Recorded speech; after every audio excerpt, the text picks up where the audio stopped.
how you doing? What's up? It's Taylored Together, y'all. I'm Eric. And I'm Alana, and we are here to talk Taylored about Together. Taylored Together. Yeah. And we're talking about Love and relationships. So, episode 5. yes, episode 5. We are so excited. Where are we doing this? On the One, the one. WUNTV.com, the Worldwide United Network.com. And it is truly amazing. That's technology. Yeah, let me tell right? you, somebody just tried to call me. It's blocked out on my phone, but it's not blocked out from my computer. But that's okay. So today we're starting off with our Valentine's Day recap. We're going to get into how to argue and fight fair in a relationship. And we're going to talk about the 5 love languages. So there's a lot that we have to talk about today, but it's who all... do you love? Are you for sure? Who do you love? She could sing. Are you for sure? Give me Chicken a wing. rhyme. I spit the rhymes. She sings. And I spit the fire on time all the time. Mentally, you know I shine. Our love is divine. Don't you understand? We don't need to rewind. About 13 years. She is my dear. No fear. She's the bunny. I'm the bear. Savoir faire. And I spit it with the flair. Taylored together. Now that's why you should care. Right. Hey now, so stick with us. Stick with us. All right, let's do it. Let's get into it. So Valentine's Day. Valentine's Day. Well, Let's talk about my intention. Okay. So my heart is, and when we talk about the love languages, I wanted to give her and get her a nice gift. I was going to do flowers and the chocolates and Sherry's berries and dipped in this and this and that. But then I thought, what would my wife feel about that? Would that stress her out and not make... Because we honestly celebrate our love 24/7, 365. Girl, we really do. Find yourself a man where it's Valentine's Day every day of the year. And so I said, okay, Eric, Bear, as she calls me, and she's the bunny. I said, look, let's keep it real. That's not going to make your wife happy. It's going to stress her. So I decided that I would use my creativity, and I wrote her a beautiful poem. He did. It was so sweet. We're not going to share it on the air, but I know. I meant to bring it, though. Okay, well, maybe another time. I would have shared it another day. Yeah. He's very talented. You saw when he just did that rhyme? Yeah, that was freestyle. Stuff like but the poem, I guess it's okay to share because I didn't get racy in it or anything. No. Maybe you post it on the one page. Maybe she'll post the one. But you know what? It's better when he does it because then you get to hear his beat and stuff, you know, because it's not quite the same without the flow. That's right. It's all about the flow. Yes.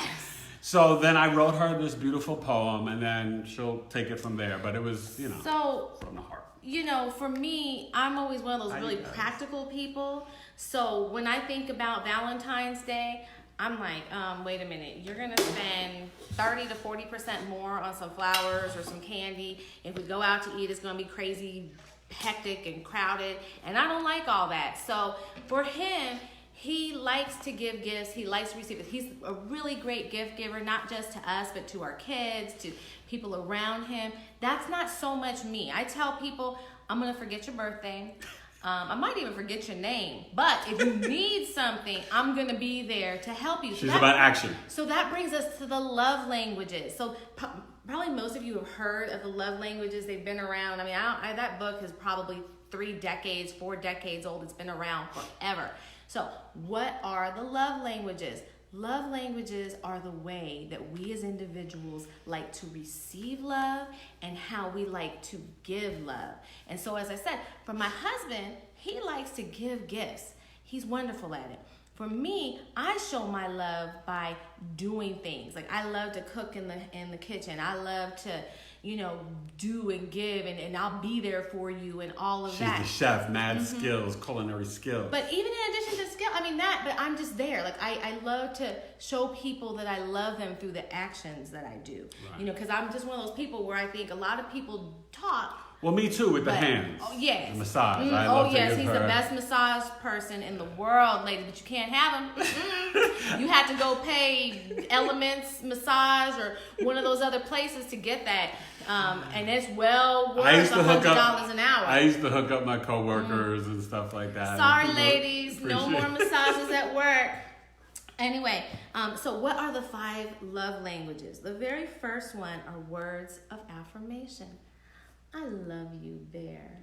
I love love you, Bunny. Yes. Mwah. So, But we do this on the regular. Yes. Okay. So words of affirmation.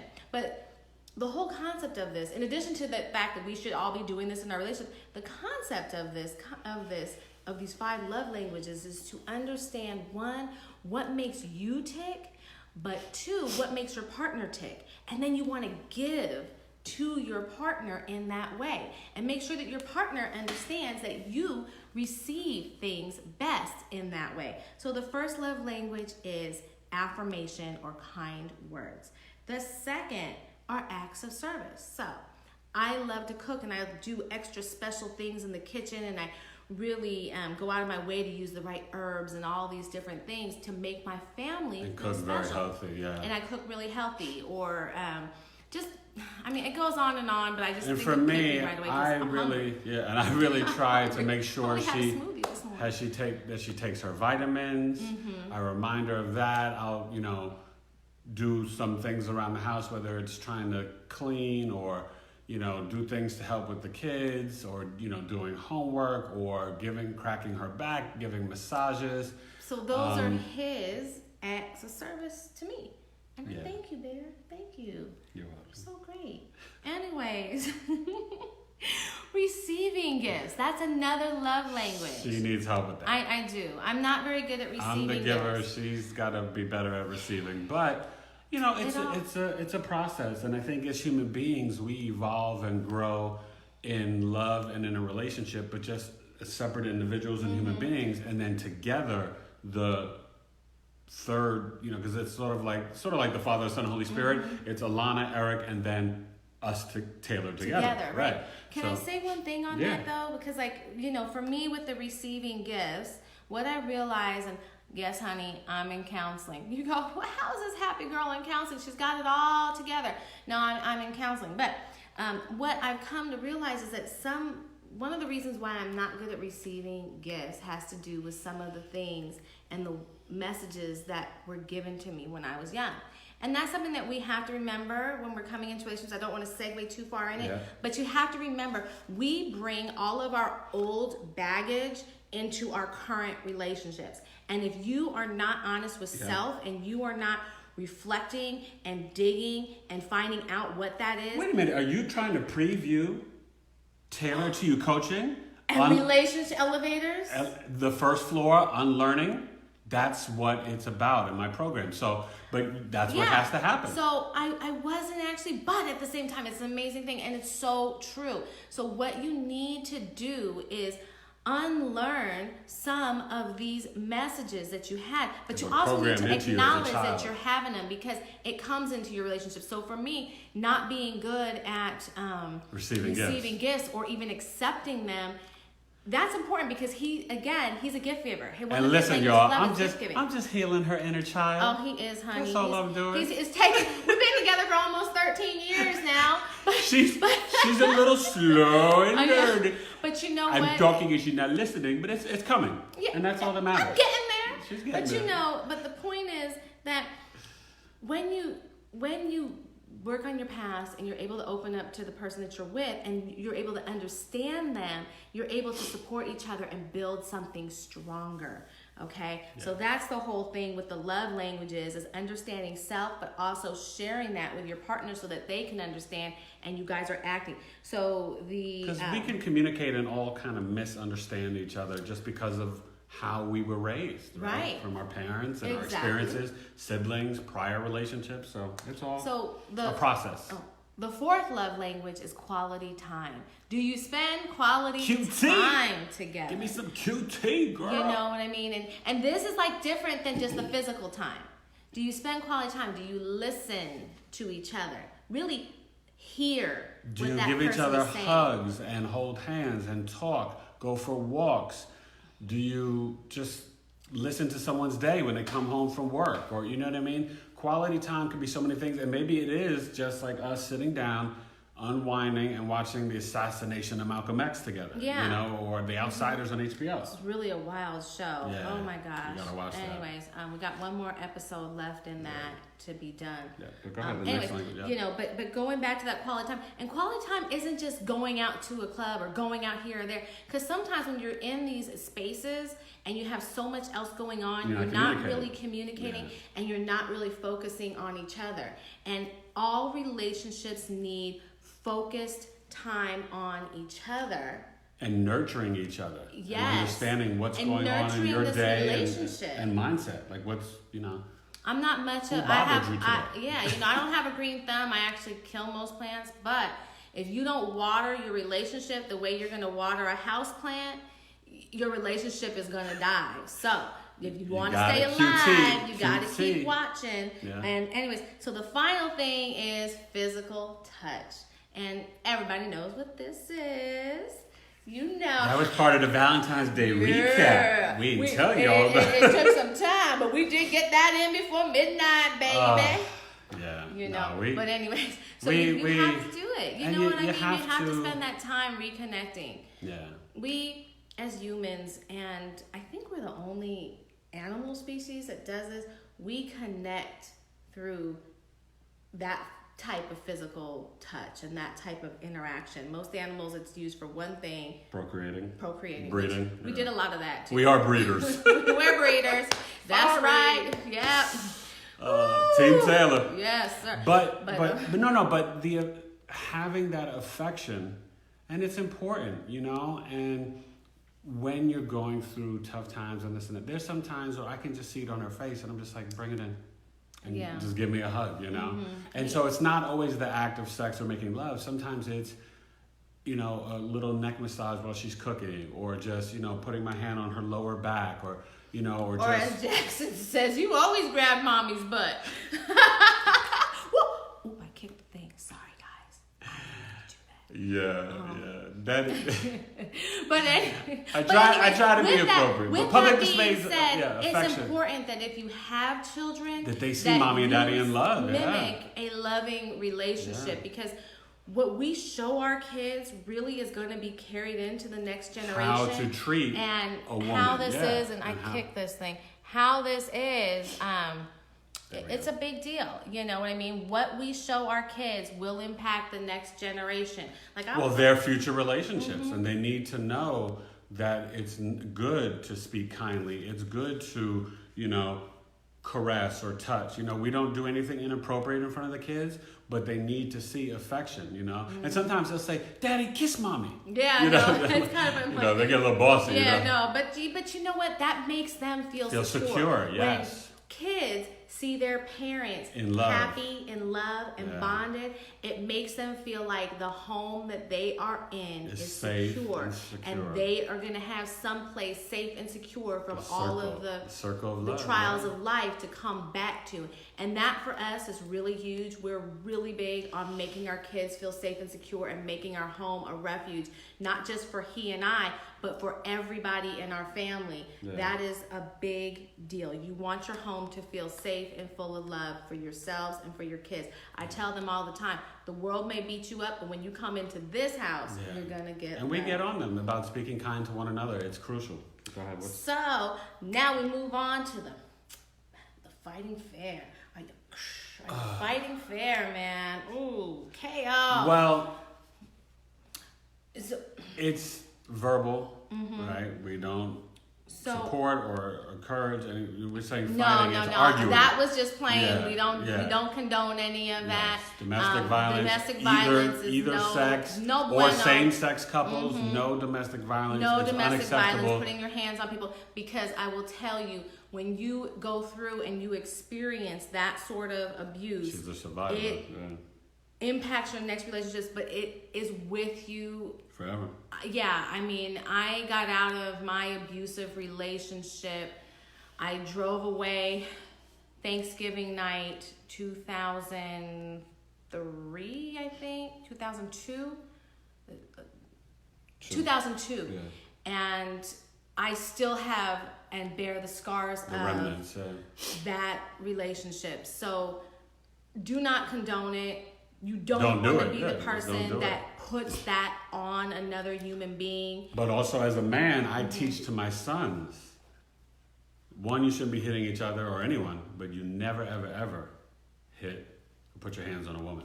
Yeah, And you speak and kindly, it's not, and loving, yeah. and respectful. Yeah. So Yeah, on anybody. Yeah, you're but right. in terms of arguing, like, okay, look, But- you have to fight fair. Yeah, right? so And she's gonna it give you says, an example, you know, like, there are 6 things that are elements of fighting fair. Because, you know what, here's the reality too. Fighting can lead to a deeper understanding. Yes. Fighting can lead to actually a deeper, more connected relationship. well, if because it's done confrontation. fairly. Yeah, because confrontation.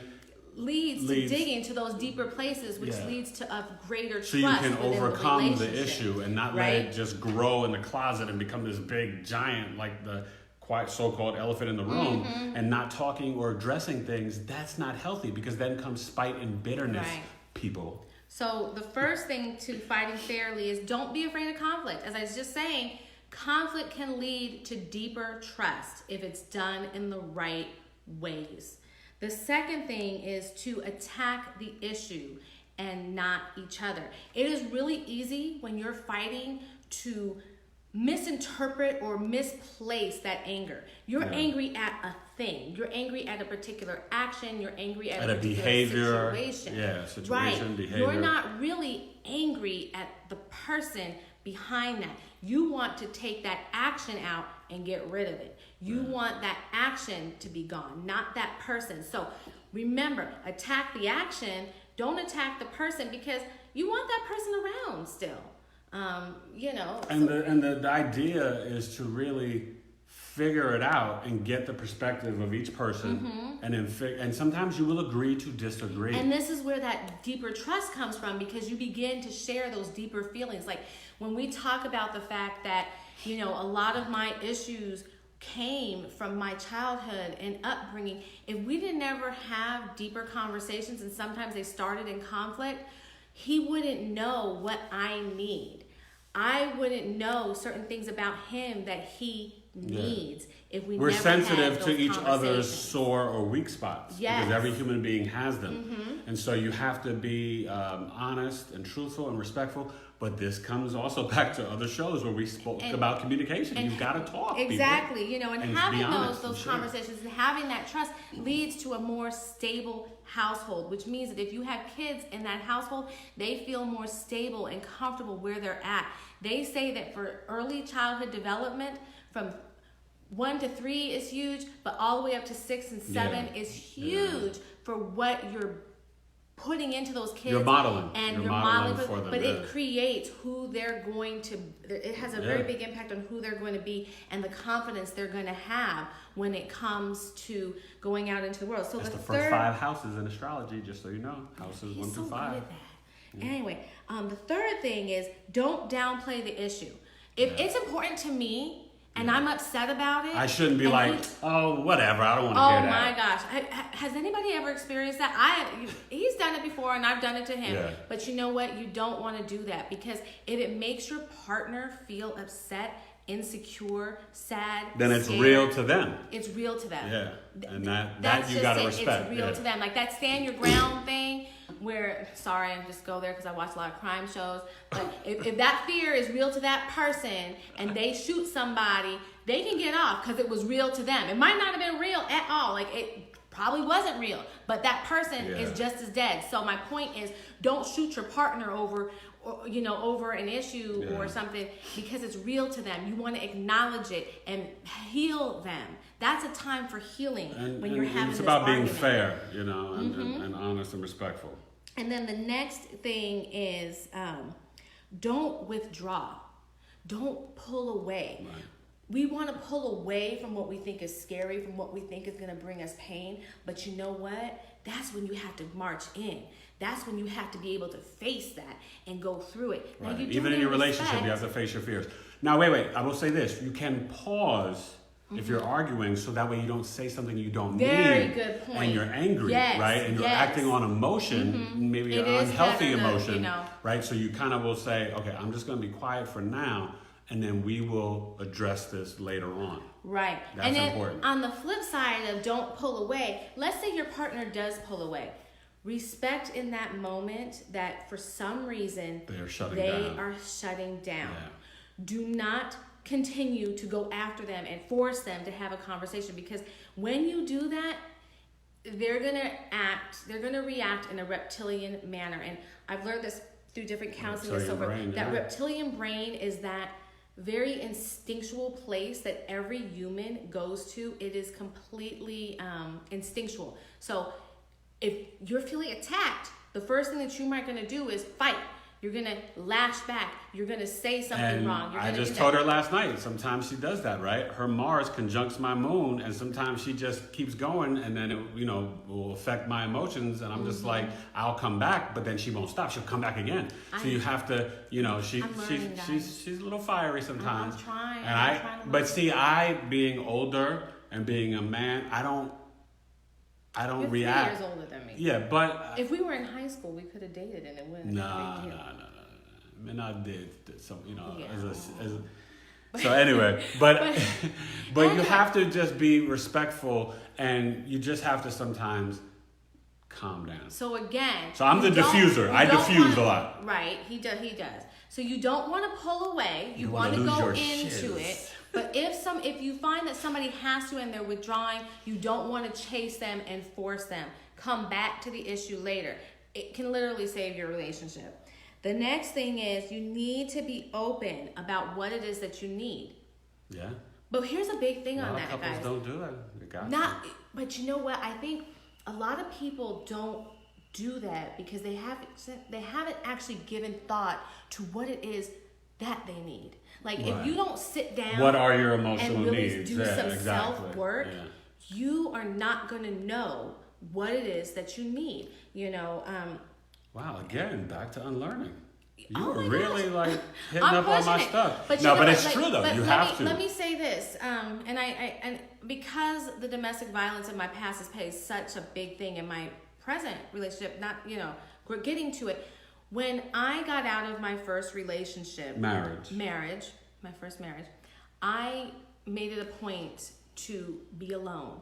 And I told myself I was going to do that until it felt like I needed to. I could maybe move on. She did the spiritual homework, yeah. I did that homework. I dug deep. I figured out what I wanted, what I needed.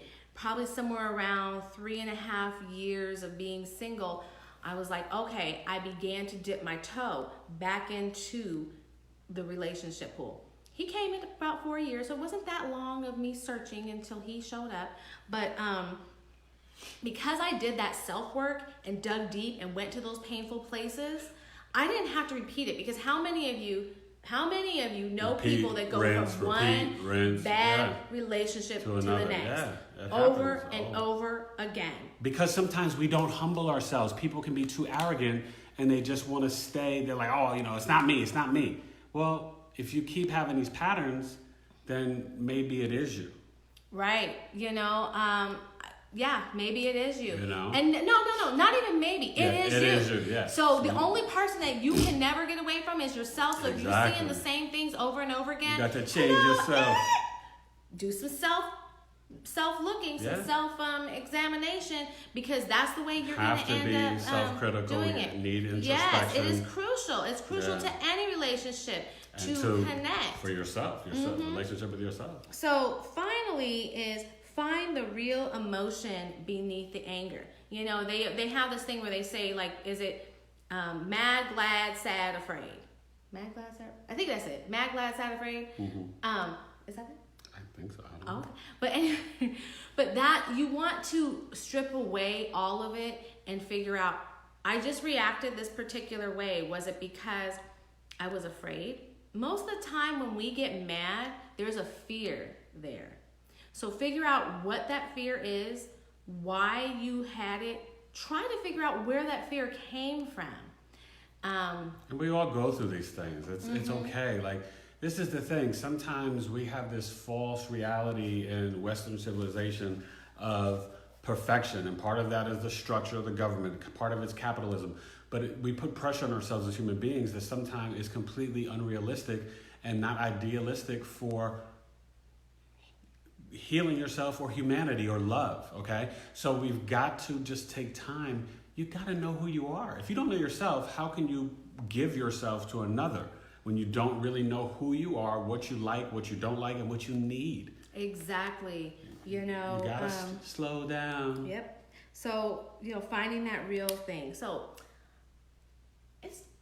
we've talked. Yeah. We've talked. We've done this for half an hour, guys. I hope that you have enjoyed what you have seen. I hope that something we said resonated in your spirit. And please share us to different groups. Yes, go down, and like, share. Listen, go to the Wun, www.WUNTV.com. Check out our schedule. Check out things on our website for the whole entire network. We've got about 28, 29 shows now. It's amazing. And follow us on Facebook and Taylored2 Gether at Facebook. Exactly. Follow our And page, you know what? okay? If you don't see something, And Twitter. like a topic or whatever that you think is important, create the show. Bring it to us. We are accepting applications now for other shows. If you want to do your own show, you got to commit for 30 minutes twice a month.